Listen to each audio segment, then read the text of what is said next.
just like you said. No, I said Just 6 days a week.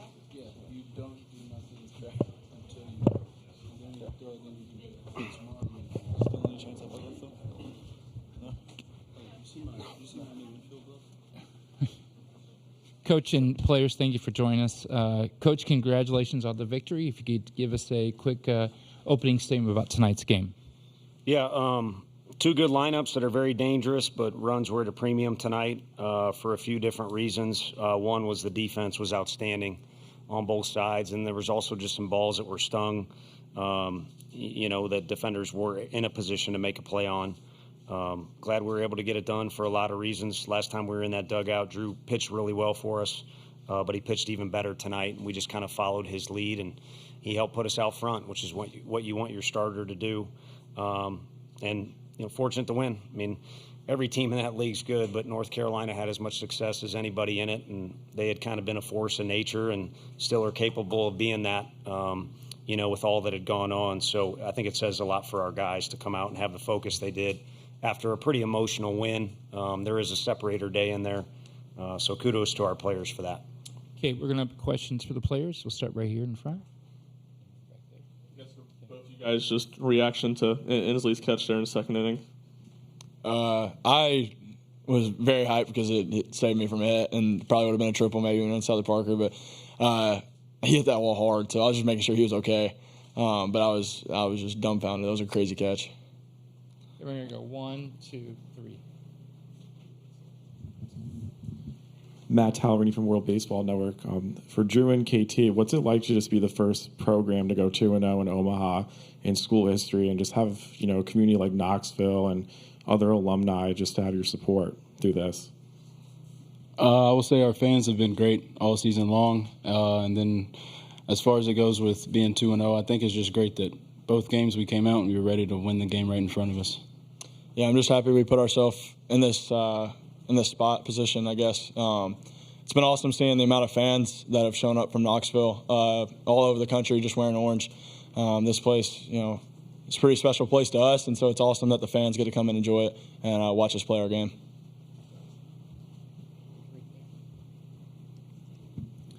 Jackson Reyes, Omaha World Herald. Drew, you got in a groove early. Can you talk about just your performance today and also just dealing with that delay and just having to manage that?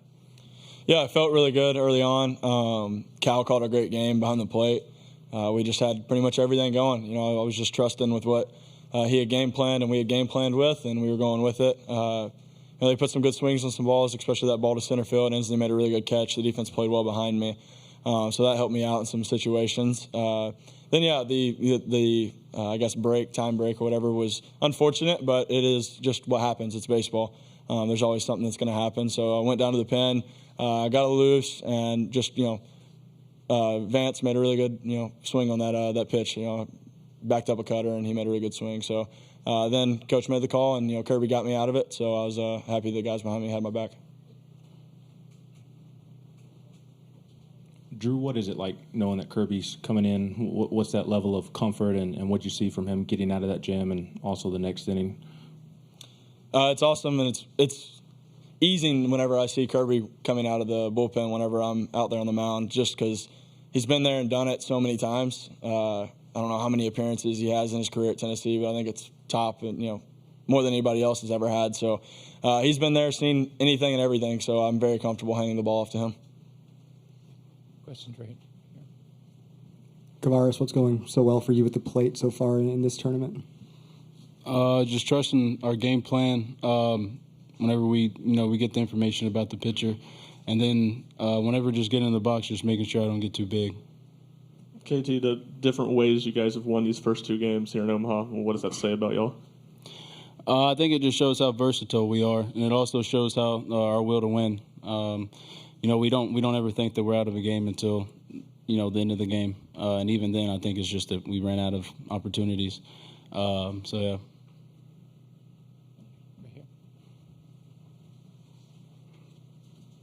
Drew, you talk about Kirby seeing anything and everything. You've been around the program a while too. And how much do you think y'all's experiences in Omaha have been helping these last couple of games and knowing how to go through this?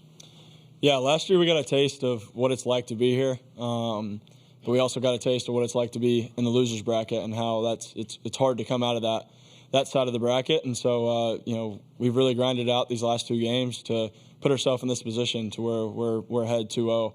And yeah, there's a bunch of guys on this team that have done it and been here, and I think that experience has really helped us through it all.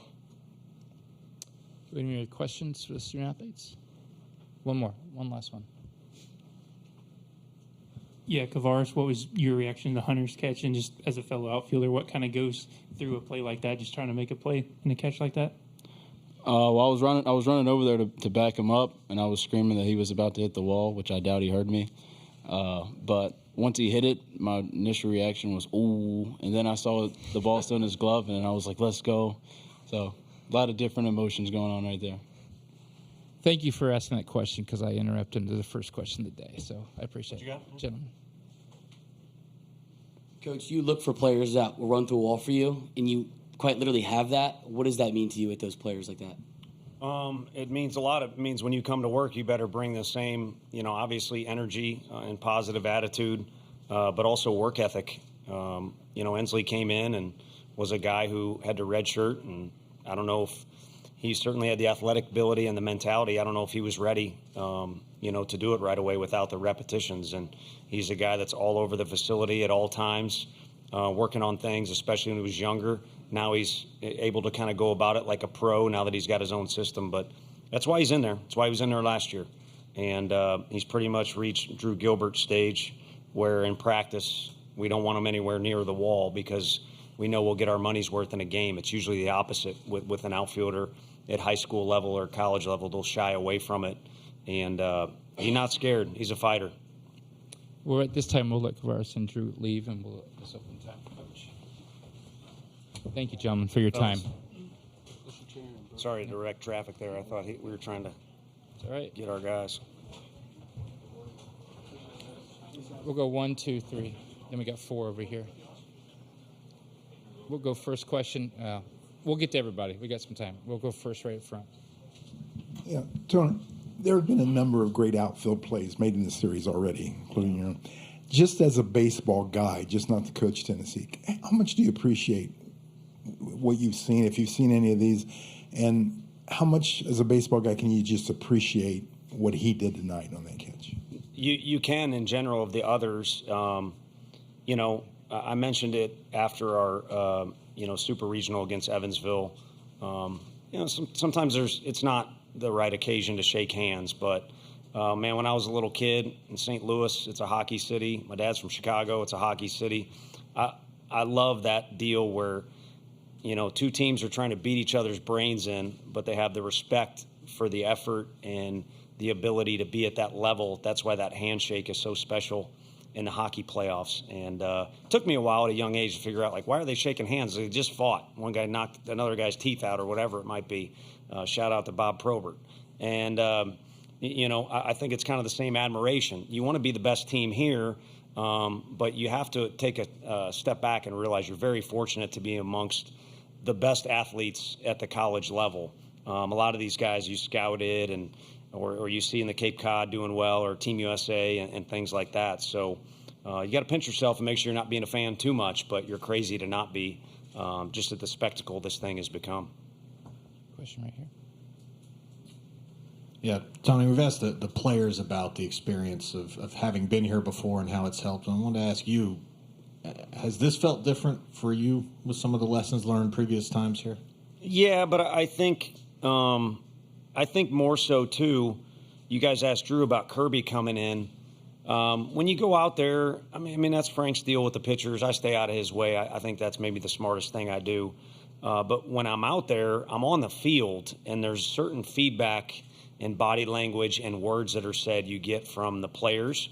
You look in the outfield and kind of see what those guys are doing, the pitcher you're taking the ball from, and the guy coming out of the bullpen.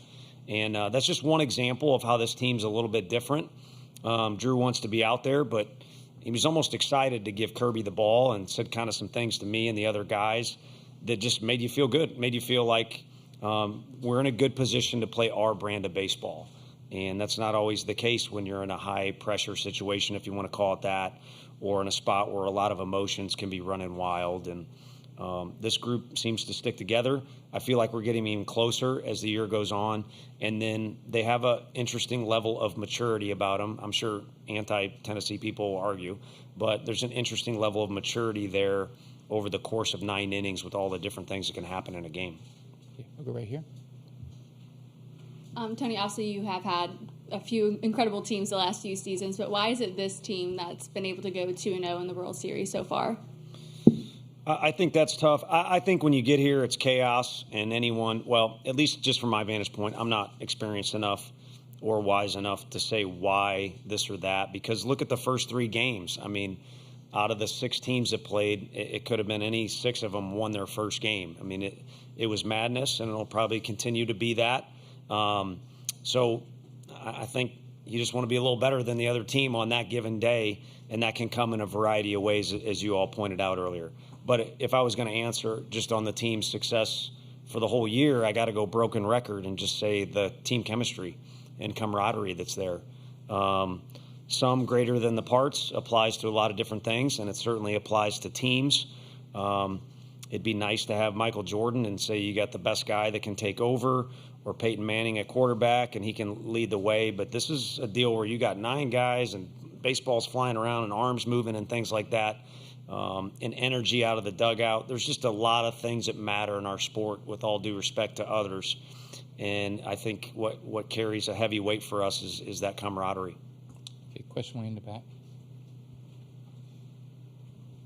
Tony, I know it's fresh, but any type of update on Hunter and his health after being taken out of the game? And then second, what is different about tonight with Drew than maybe his last couple of starts?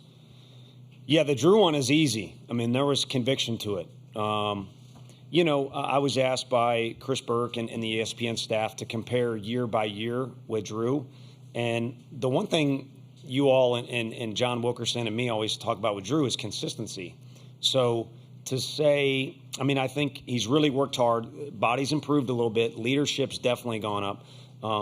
There's a little bit added on there. But if you're going to say how different is he as a player from freshman to junior year, it's not that different. I mean, his hard work has paid off, but consistency is a word that sticks out. But one thing that can happen as you do get older, or especially when you experience this junior year, when you're going to go on to pro ball and you're also supposed to be a team leader, and maybe you move off that day that you've been used to, you can add stuff into the basket, or whatever analogy would be good, to use. And sometimes cutting out the fat or not adding things will help you stay true to your roots. And tonight, I think there was, a real simple approach. I've got good stuff. I'm a good athlete. I'm a good leader. I'm going to go do it.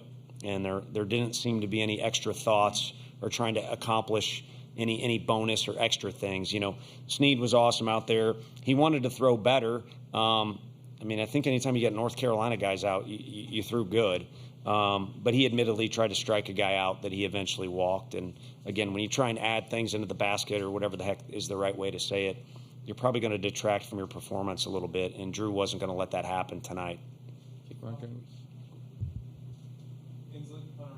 Oh, sorry. I said in the mid-game interview, a little pressure there mid-game when you got to do that stuff. I said he was woozy or wobbly or something. I think I said he was woozy. What I didn't mean his head. I meant wobbly. Just he crashed into that wall, and I think hip.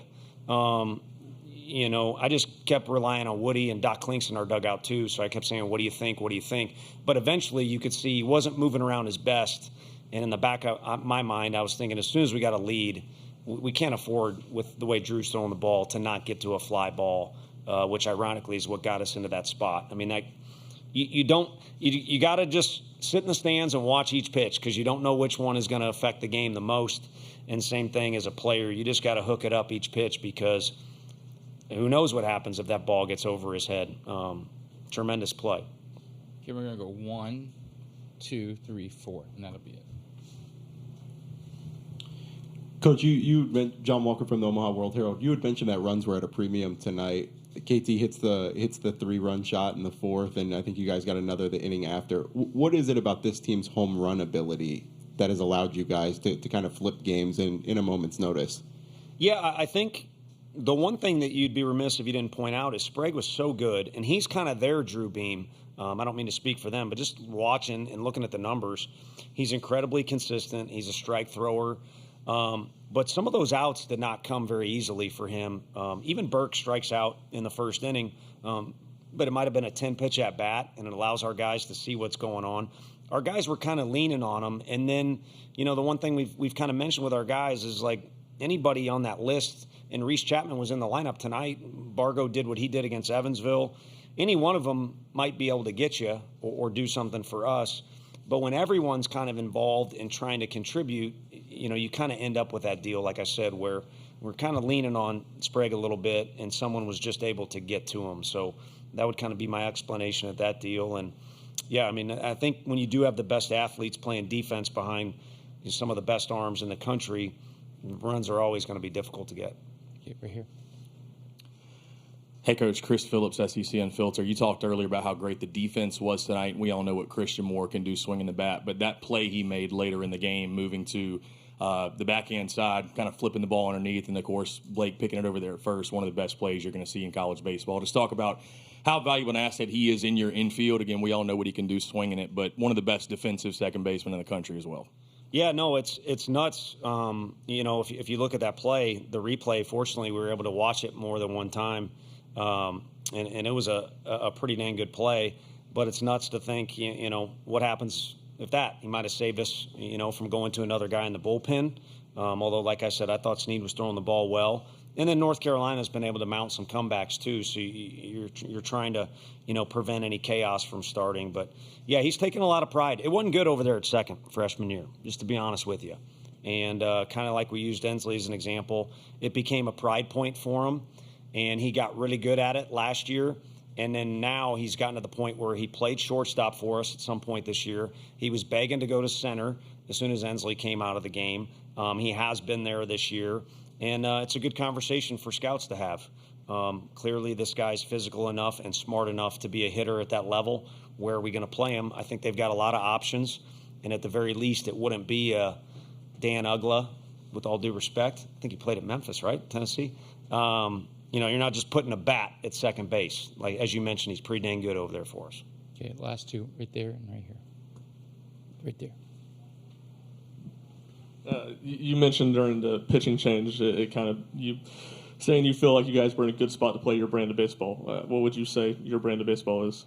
Well, I don't think you want to get too caught up in what's going on with, they get a guy on base or what are we doing here? Or it's you're not going to be relaxed. Everyone says be loose. Well, come on. We know where we're at. So, but you can't be tense, and you got to still be able to breathe and carry on a conversation and have a realistic understanding of what the situation is. Call it self-awareness is big in that situation. So I think that vibe, they want that from us. They don't want us yelling at them like absolute maniacs, if that's a good example. And then we also want them just to be present in whatever the situation is. And in that deal where we're having a meeting, you can't play ball. You just got to kind of prepare for the next situation. The next thing is hand the ball off to Kirby. Everyone in that moment talked about how much they trust Kirby, which he's obviously earned. And then we go out there and play ball and see what happens. And like I said, here, with these teams and in the moments and all that, anything can swing one way or the other. But we would prefer it be our team showing up and doing what we do, which you guys have seen, and go to battle with that and just see where it gets us. Okay, last question right here. Mentioned Kirby there. What has allowed him to succeed in his role, being that it's so different from what he was doing for you guys last year? Yeah, he's been asked to do a lot more. And maybe it's fitting parallel there because he's done a lot more in the community and in our locker room. It's been every year just a growing presence of a guy who is a special individual. And even though it's, you don't see a guy creeping up, Frank's had these guys like Crochet's a lefty that goes from 87, 88 to 100. That's not the progression Kirby has made, but he's worked at a lot of different things to progress as a pitcher, not just a person. And, I think he's continued to improve as he is. But the one thing about throwing him out there is, like today, everybody feels good. Whatever happens with him on the mound, so be it. We'll go back to the hotel. Maybe you're frustrated, maybe you're happy, but you're going to put your head on that pillow and be good with whatever it is that he does, because he's one of those guys that you go to battle with. So this whole thing I throw out there about our locker room's great. You know, it's not me. There's a lot of special things that got to go in place. And Drew being unselfish and congratulating a guy for getting the ball on opening day instead of him when it's kind of his pitching staff, that's something. And then Kirby just being Kirby. He gets the ovations he does for a reason. That's something. Coach, thank you very much for your time. You bet. Thank you. Michael Jordan, you like? Yeah. Oh, You like Sean Kemp better, though? I'm a Pacer fan. Oh. Yeah.